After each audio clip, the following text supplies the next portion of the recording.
ഇനി മാർക്കോ പോലുള്ള സിനിമ ചെയ്യില്ല. ഈ 2000-ലെ പിള്ളേരെ കൊണ്ട് ഒരു സിനിമ കൂടി ഇറക്കാൻ പറ്റാത്ത അവസ്ഥ അല്ലാണ്. അതെന്ത് 2000-ലെ പിള്ളേർക്ക് ഒരു കുഴപ്പം? എന്തെങ്കിലും എവിടെയെങ്കിലും ഇതുപൂരം കണ്ട ഉടനെ തട്ടിപ്പൊക്കിയെടുത്ത് മറ്റവന്മാരെ നെഞ്ചത്തൊട്ടല്ലി കൊണ്ട് കയറണം. പണ്ട് ശക്തിമാൻ കണ്ട് 3 നില കെട്ടിടത്തിന്റെ മണ്ടേന്ന് കറങ്ങിച്ചാടി കാലിടിഞ്ഞ ടീമുകളാണ് വേറെ ആരെ അണ്ണാക്കിലോട്ടല്ല പോയി ചാടിയത്. നീയൊക്കെ ഒന്ന് പറഞ്ഞ രണ്ടാമത്തേന് കത്തിക്കുത്തും കഴുത്തറപ്പല്ലേ. അത് മാത്രോ, എവിടെ തിരിഞ്ഞാലും പീഡനം. പ്രായമായിരുന്നില്ല, അല്ലാത്തവരൊന്നില്ല. വഴിയെ പോണ അമ്മച്ചിമാരെ ഉരുട്ടിട്ട് പീഡിപ്പിച്ചോളാം. കഴിഞ്ഞ ആഴ്ച 34 വയസ്സുള്ള ചേച്ചിയാണ് 14 വയസ്സുള്ള മോന്റെ കൂട്ടുകാരനോട് ഒളിച്ചോടിയത്. 34 വയസ്സുള്ള ചേച്ചി സമ്മതിച്ച് കൂടെ പൊയ്യത് ഏതാ ടീം? UK പോയി.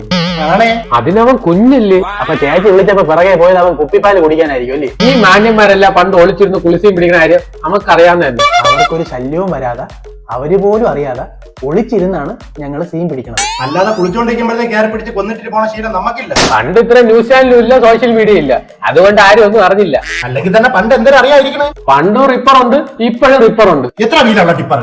റിപ്പർ അല്ലടാക്കണേ, റിപ്പർ. തലക്കടിച്ചു കൊല്ലണ പരിപാടി. നിങ്ങളെ കാലത്താണെങ്കിൽ എങ്ങോട്ട് ഇറങ്ങിയാലും ആരും അറിയില്ലായിരുന്നു. ഇപ്പോഴാണെങ്കിൽ ഇടം വലം തിരിയാൻ പറ്റൂല. ആ നീലക്കുരുവി വന്ന് അണ്ണാക്കിലാണ് ഇരിക്കുന്നത്. അണ്ണാക്കെന്ന് പറഞ്ഞാൽ ചെന്നോണ്ടാണ് അതിനകത്ത് ഇരിക്കുന്നത്. അതൊക്കെ പോട്ട്. നീയൊക്കെ ഈ സിനിമ കണ്ട് അനുകരിക്കാനും വഴിതെറ്റാനുള്ള കാരണം എന്തിനാണ്? അതിന് ആരും എഴുതി. നീയൊക്കെ തന്നെ സിനിമ കണ്ടിട്ട് അതേപോലെ ചെയ്യാൻ വേണ്ടി നടക്കുന്നത്. നീ വാളെ, നമുക്ക് പോവാം. ഇവന്റെ ഒന്നും കിടന്ന് അലക്കാൻ പറ്റില്ല. ചിലപ്പോ നാളെ നമ്മളെയും കുത്തിയിട്ട് പൊക്കളായി. അയ്യോ, അത് പിടിച്ചണ്ണ. ഇതൊക്കെ ശ്രദ്ധിക്കണ്ടേ അമ്പാനെ? നീ ശ്രദ്ധിക്കാണ. സിനിമ കണ്ട് അനുകരിക്കാതെ 2 90s റോക്കറ്റുകൾ.